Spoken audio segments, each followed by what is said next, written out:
Guys নমস্কাৰ, মই লাভৰ হয় আপোনালোকৰ ওচৰত অন্য এটা ভিডিঅ' লৈ আহিলোঁ।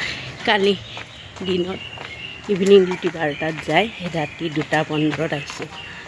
মানে নকবি আৰু পূৰা গাটো বেয়া। এতিয়া 1 বজাত ডিউটি যাব ওলাই আছোঁ। আজি মৰ্ণিঙতো একো ভিডিঅ' দিয়া নাই, বহুত টাইট হৈ গৈছোঁ যোৱাকালি ৰাতি।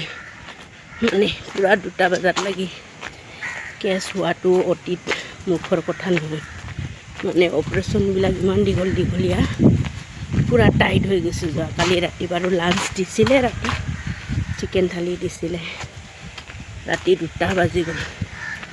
আহাতে 2:15 ওলালোঁ তাৰ পৰা, ডিউটিৰ পৰা আহি গা পা ধোৱাতেই মানে 3টা বাজি গ'ল। তাৰপিছত গৰম পানী এগিলাচ কৰি কেনে সেনেকুৱা খাই শুই থাকিলোঁ। এতিয়া আকৌ কাম বন কৰি মাথা ধুই কানি কাপোৰ বহুত আছিলে ধুব, সেইবিলাক ধুই কেনে আকৌ এতিয়া ডিউটি যাব ওলাইছোঁ। যোৱাকালিও ৰাতি মানুহটোৱে ভাত পানী বনাই মেলি খালে। লগত আকৌ যোৱাকালি ৰাতি আমাৰ ওচৰৰে গাঁৱৰ তামোলপুৰৰ চিষ্টাৰ এজনী, সিয়াক লৈ আহিলোঁ ৰাতি। সি চেণ্ট জনছৰ তাতে কৰে ডিউটি। তাই যোৱাকালি আমাৰ কেছটোৰ কাৰণে আহিছিলে, তাক মাতিছিলে ডিউটিত ইয়াতে ছাৰে।